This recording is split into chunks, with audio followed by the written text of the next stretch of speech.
சிம்பிளான creamy curd ரைஸும் அதுக்கு சைட் டிஷ்ஷாக பசங்களுக்கு ரொம்பவும் பிடிச்ச உருளைக்கிழங்கு வறுவல் எப்படி பண்ணுறதுன்னு பார்க்கலாம். ஒரு 1/2 டம்ளர் அளவுக்கு அரிசி வந்து ஒரு 1/2 மணி நேரத்துக்கு முன்னாடியே நான் ஊற வச்சுருந்தேன்.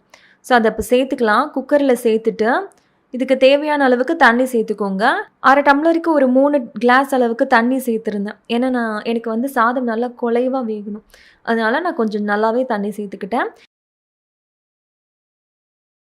இப்போ இந்த சாதத்துக்கு தேவையான அளவுக்கு உப்பு சேர்த்து லிட் போட்டு க்ளோஸ் பண்ணி ஒரு 5 விசிலுக்கு நல்லா குக் பண்ணிங்கன்னா சாதம் நல்லா மேஷ் ஆகி வெந்து வந்துடும்.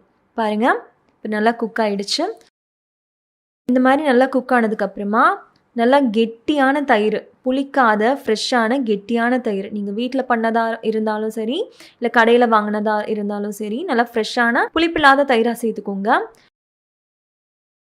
காய்ச்சின பால் அதையும் சேர்த்துக்கோங்க.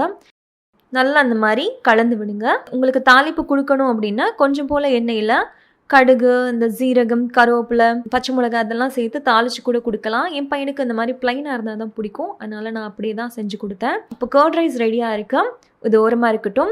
உருளைக்கிழங்கு வறுவல் பண்ணுறதுக்கு உருளைக்கிழங்கு இந்த மாதிரி குட்டி குட்டியாக க்யூப் சைஸில் கட் பண்ணி நல்லா வாஷ் பண்ணி ஒரு பேனில் நான் போட்டு வச்சுருக்கிறேன். இப்போ இந்த உருளைக்கிழங்கு முங்குற அளவுக்கு தண்ணி சேர்த்துக்கலாம். தண்ணி சேர்த்துட்டு இதுக்கு தேவையான அளவுக்கு உப்பு, கொஞ்சம் போல் பெருங்காயம், காரத்துக்கு ஏற்ற மாதிரி மிளகாத்தூள் சேர்த்துக்கோங்க. நான் இன்றைக்கி 1 ஸ்பூன் அளவுக்கு சேர்த்துருக்கிறேன். இதை ஒரு தடவை நல்லா மிக்ஸ் பண்ணிவிட்டு லிட் போட்டு க்ளோஸ் பண்ணி இந்த தண்ணியெல்லாம் நல்லா எவாப்ரேட் ஆகணும். அந்த அளவுக்கு நம்ம நல்லா குக் பண்ணி எடுத்துக்கலாம். பாருங்கள், இப்போ வந்து முக்கால்வாசி நல்லாவே வற்றி வந்திருக்கு. இந்த ஸ்டேஜில் வந்து ஒரு டேபிள் ஸ்பூன் போல் எண்ணெய் சேர்த்துக்கோங்க.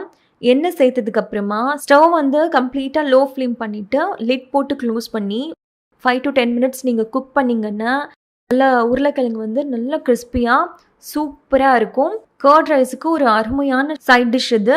கண்டிப்பாக நீங்களும் ட்ரை பண்ணி பாருங்கள். ஸோ இந்த லஞ்ச் காம்போலாம் உங்களுக்கு பிடிச்சிருந்தா லைக் பண்ணுங்கள், ஷேர் பண்ணுங்கள். கோகிலா அகர்ஷன் சேனலுக்கு சப்ஸ்கிரைப் பண்ணுங்கள். இந்த மாதிரி ரெசிபிஸ் இன்னும் வேணும்னு நினச்சிங்கன்னா இந்த வீடியோக்கு கீழே கமெண்ட் பண்ணுங்கள். கண்டிப்பாக ரெசிபிஸ் நான் உங்களுக்கு அப்லோட் பண்ணுறேன். நன்றி, வணக்கம்.